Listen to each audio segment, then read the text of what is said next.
अस्सलाम वालेकुम। आज हम आयंस को डिस्कस करेंगे। पहले मॉलिक्यूल तक पढ़ा था। आयंस बेसिकली दो टाइप के हैं, कैटाइंस एंड एनाइंस। कैटाइंस वो वाले आयंस हैं जिनके ऊपर पॉजिटिव चार्ज होता है, और ये कब बनते हैं? जब कोई एटम इलेक्ट्रॉन लूज़ करता है, किसी एटम में से कोई इलेक्ट्रॉन निकल जाता है तो कैटाइंस बनते हैं।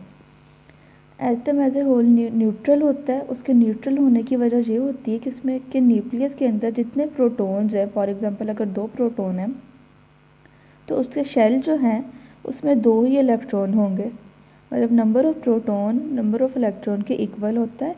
इस वजह से atom as a whole neutral होता है। प्रोटॉन क्योंकि पॉजिटिव चार्ज कैरी करते हैं और इलेक्ट्रॉन नेगेटिव चार्ज कैरी करते हैं, तो जब कोई इलेक्ट्रॉन निकल जाएगा तो एज ए होल एटम पर पॉजिटिव चार्ज आ जाएगा। तो इस प्रोसेस के थ्रू जो आयंस बनेंगे उन्हें हम कैटाइंस कहेंगे। कैट आयन, कैटाइंस इन्हें क्यों बोलते हैं, इसकी भी रीज़न है।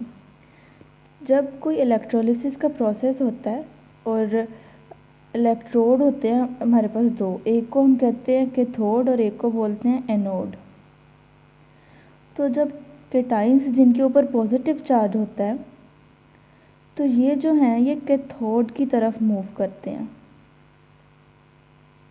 कैथोड के ऊपर नेगेटिव चार्ज होता है, तो कैटाइंस के ऊपर पॉजिटिव चार्ज होता है, इसलिए कैटाइंस कैथोड की तरफ मूव करते हैं। तो कैथोड का कैट ले लिया और आयन के साथ उसको मिला दिया तो कैटाइंस बन गया। इसी तरह से दूसरा जो इलेक्ट्रोड है उसे हम एनोड कहते हैं, जिसके ऊपर पॉजिटिव चार्ज होता है। एनोड के ऊपर पॉजिटिव चार्ज है और एनाइंस के ऊपर नेगेटिव चार्ज है। तो एनाइंस वो वाले आयंस हैं जिनके ऊपर नेगेटिव चार्ज होता है। ठीक है, तो एनाइंस क्योंकि आयंस जो जिनके ऊपर नेगेटिव चार्ज हो वो एनोड की तरफ मूव करते हैं, इस वजह से हम उन्हें एनाइंस कहते हैं। एनोड का एन ले लिया और उसको आयन के साथ मिला दिया तो एनाइन बन गया। और एनाइंस कब बनते हैं? जब इलेक्ट्रॉन किसी एटम के अंदर जाता है। फॉर एग्ज़ाम्पल अगर हम ऐसे ही एटम की एग्जांपल डिस्कस कर रहे हैं जिसमें 2 प्रोटॉन और 2 ही इलेक्ट्रॉन हैं, तो यहाँ पर तो ये न्यूट्रल है, लेकिन जब एक एडिशनल इलेक्ट्रॉन इसके अंदर ऐड हो जाएगा तो क्या होगा? इलेक्ट्रॉन के ऊपर नेगेटिव चार्ज होने की वजह से एटम के ऊपर भी as a whole negative charge आ जाएगा। अब एटम न्यूट्रल नहीं रहेगा। तो ऐसा एटम जो न्यूट्रल ना रहे, उसके ऊपर पॉजिटिव या नेगेटिव चार्ज आ जाए, ऐसे एटम को हम आयन कह देंगे। अब हम ये देखेंगे कि एनर्जी का क्या रिलेशन है। मतलब कैटाइन बनते वक्त एनर्जी कम का क्या रिलीज़ हो रही है या गेन हो रही है, और एनाइंस बनते वक्त भी एनर्जी का क्या सिचुएशन है। अब ये 2 तरह के प्रोसेस हैं, एक्सोथर्मिक और एंडोथर्मिक, एनर्जी के रिलेट करने के लिए। एग्जिट कहते हैं बाहर जाना। एग्जिट हम मॉल्स वगैरह में भी जाते हैं तो एग्जिट जहाँ लिखा होता है इसका मतलब होता है बाहर जाना है। तो एक्सो मतलब बाहर, तो एक्सोथर्मिक, थर्म हीट भी एनर्जी की ही एक फॉर्म होती है।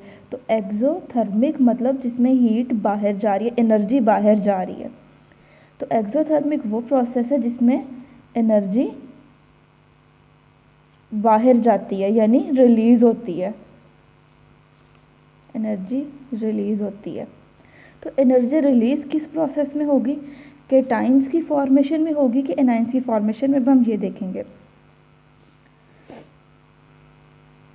इसी तरह से जो दूसरा प्रोसेस है वो है एंडोथर्मिक प्रोसेस।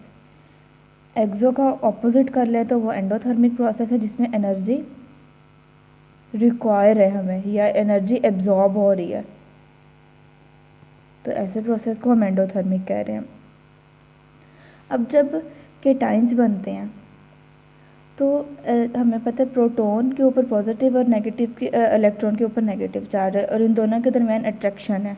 ये खुद से एक दूसरे को छोड़ना नहीं चाहते।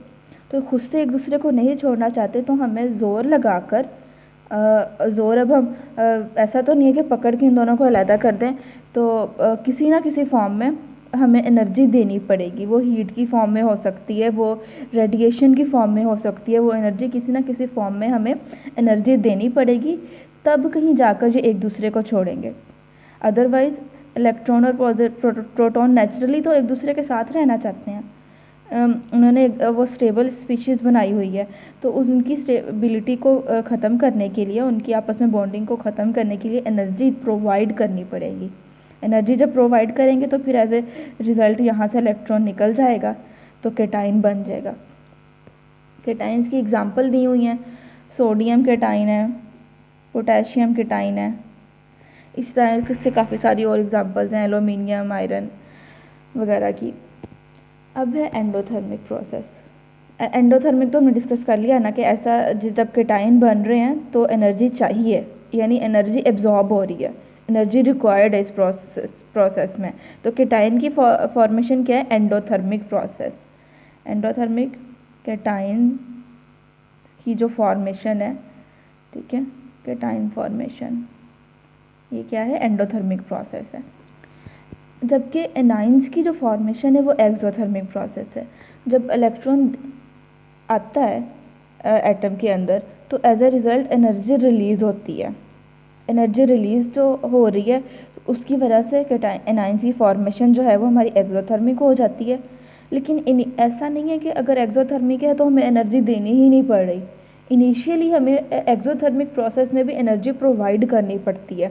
ये बात याद रखने की है कि अगर कोई प्रोसेस एक्सोथर्मिक है तो इसका ये मतलब नहीं कि हमें एनर्जी उसमें देनी बिल्कुल पड़ ही नहीं रही, बल्कि इसका मतलब एक्सोथर्मिक का यूजुअली आमतौर पर ये होता है कि जो हमें एनर्जी देनी पड़ रही है वो कम है एज़ कम्पेयर टू एनर्जी जो हमें मिल रही है। फॉर एग्ज़ाम्पल, अगर हमें 5 जूल एनर्जी देनी पड़ रही है इलेक्ट्रॉन को इस ऑर्बिट में इंट्रोड्यूस कराने के लिए, तो जो एज ए रिज़ल्ट जो इंट्रोड्यूस होने के बाद जो एनर्जी रिलीज़ होगी वो होगी 6 जूल या 7 जूल, यानी 5 जूल से ग्रेटर होगी। तो 6 जूल एनर्जी ज़्यादा है एज़ कम्पेयर टू 5 जूल। तो ओवरऑल जो नेट प्रोसेस है हमारा वो हमें 1 जूल एनर्जी मिली है। तो ऐसे प्रोसेस में जिसमें नेट जो एनर्जी है वो गेन हो रही हो उसको एक्सोथर्मिक कहते हैं। समटाइम ये मिसकंसेप्शन होता है कि अच्छा एक्सोथर्मिक प्रोसेस है तो इसमें तो शायद हमें एनर्जी देने की ज़रूरत ही नहीं पड़ी, बल्कि एक्सोथर्मिक में तो हमें एनर्जी मिल रही है। तो ऐसे नहीं होता। जैसे एग्ज़ाम्पल इसकी एक और हम देखते हैं कि बर्निंग ऑफ वुड्स, अगर जब लकड़ियाँ जल रही होती हैं तो हमें हीट मिल रही होती है ना, तो वो एनर्जी इमिट हो रही होती है, वहाँ से हीट मिल रही है, इसीलिए मिल रही है ना कि एनर्जी रिलीज़ हो रही है। तो वो एक्सोथर्मिक प्रोसेस तो हमें लग रहा है, लेकिन इनिशियली हमें उसमें भी उन लकड़ियों को जलाने के लिए इनिशियली हमें एनर्जी प्रोवाइड करनी पड़ी थी। तो इसका मतलब ये है कि जो प्रोसेस एक्सोथर्मिक भी है उसको भी स्टार्ट करने के लिए हमें एनर्जी देनी पड़ेगी। तो फिर ये डिपेंड करता है कि हमारा जो ओवरऑल आउटपुट है एनर्जी का, वो जितनी एनर्जी हमें प्रोवाइड की थी उससे ज़्यादा है या कम है, उस पर डिपेंड करता है कि ये प्रोसेस एक्सोथर्मिक होगा या एंडोथर्मिक होगा। तो केटाइंस और एनाइंस की बात होगी। केटाइंस वो हैं जिन पे पॉजिटिव चार्ज है। क्यों केटाइंस को केटाइंस कहते हैं? क्योंकि ये कैथोड की तरफ अट्रैक्ट होते हैं, इसलिए हम इन्हें केटाइंस कहते हैं। और एनोड की तरफ एनाइंस अट्रैक्ट होते हैं, इस वजह से हम इन्हें एनाइंस कहते हैं, इनके ऊपर नेगेटिव चार्ज होता है।